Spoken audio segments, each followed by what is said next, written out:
अस्सलाम वालेकुम। तुम्हें मालूम है अल्लाह ने तहज्जुद को रात का आखिरी पहर ही क्यों बनाया है, जबकि रात तो अल्लाह ने अपने बंदों के आराम के लिए बनाई है।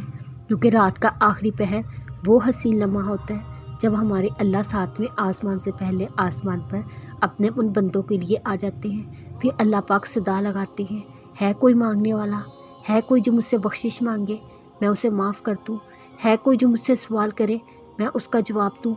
उसकी उस आवाज़ को बहुत कम लोग सुनते हैं जिन्हें उससे मोहब्बत होती है।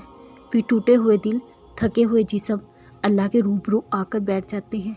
यही वो दिल होते हैं जो अल्लाह से जुड़े होते हैं, जो अल्लाह को अपने दिल का हाल ऐसे बनाते हैं जैसे वो अल्लाह को देख रहे हैं। जहाँ ना कोई डर होता है, हमें कोई रोता देख लेगा तो क्या सोचेगा।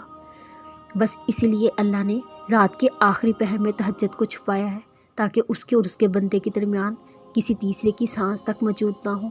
फिर जितनी शिद्दत से तुम उसे अपना हाल सुनाते हो, उससे कहीं ज़्यादा मोहब्बत से तुम्हें सुनता है।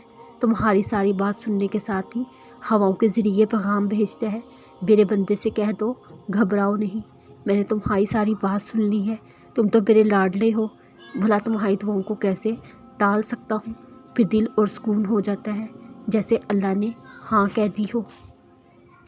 तुम्हें मालूम है तुम्हारा सब्र तुम्हारी सबसे बड़ी ताकत है, ऐसी ताकत जिसमें अल्लाह तुम्हें संभाले रखते हैं, गिनने नहीं देते।